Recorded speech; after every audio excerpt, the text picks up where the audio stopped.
اور حق کو باطل کے ساتھ نہ ملاؤ اور سچی بات کو جان بوجھ کر نہ چھپاؤ،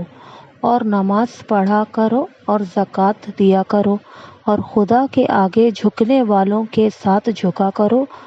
یہ کیا عقل کی بات ہے کہ تم لوگوں کو نیکی کرنے کو کہتے ہو اور اپنے آپ کو بھلائے دیتے ہو، حالانکہ تم خدا کی کتاب بھی پڑھتے ہو۔ کیا تم سمجھتے نہیں؟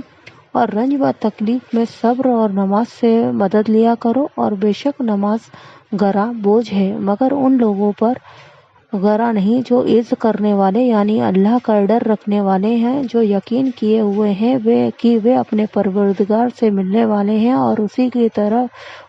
کی طرف لوٹ کر جانے والے ہیں۔ اے یعقوب کی اولاد، میرے وہ احسان یاد کرو جو میں نے تم پر کیے تھے، اور یہ کہ میں نے تم کو جہان دنیا کے لوگوں پر فضیلت دی تھی۔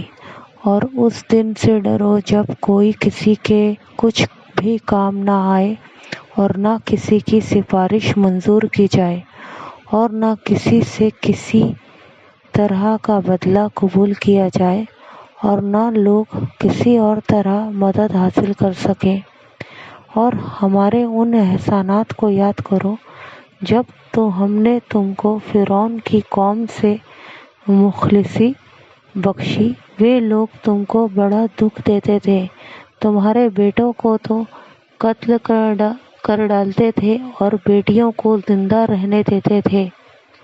اور اس میں تمہارے پروردگار کی طرف سے بڑی سخت آزمائش تھی۔ اور جب ہم نے تمہارے لیے دریا کو پھاڑ دیا تو تم کو نجات دی اور فرعون کی قوم کو ڈبو دیا، اور تم دیکھ ہی تو رہے تھے۔ اور جب ہم نے موسیٰ سے 40 رات کا وعدہ کیا تو تم نے ان کے پیچھے بچھڑے کو معبود مقرر کر لیا اور تم ظلم کر رہے تھے۔ پھر اس کے بعد ہم نے تم کو معاف کر دیا تاکہ تم شکر کرو۔ اور جب ہم نے موسیٰ کو کتاب اور معجزے عنایت کیے تاکہ تم ہدایت حاصل کرو، اور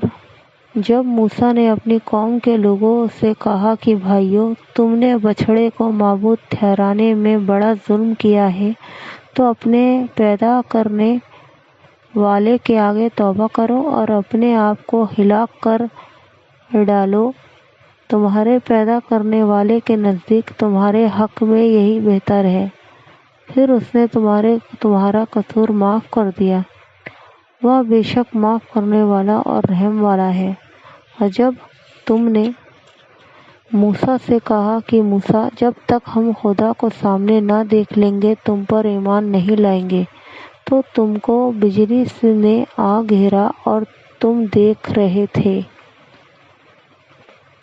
پھر موت آ جانے کے بعد ہم نے تم کو پھر سے زندہ کر دیا تاکہ احسان مانو، اور بادل کا تم پر سایہ کیے رکھا اور تمہارے لیے من و سلویٰ اتارتے رہے کہ جو پاکیزہ چیزیں ہم نے تم کو عطا فرمائی ہیں ان کو کھاؤ پیو، مگر تمہارے بزرگوں نے ان نعمتوں کی کچھ قدر نہ جانی اور وہ ہمارا کچھ نہیں بگاڑتے تھے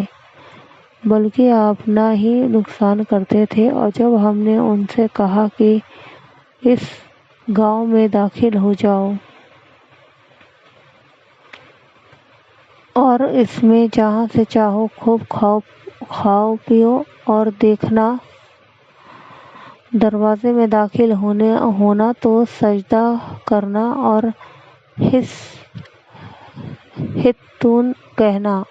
حطّون کہنا، ہم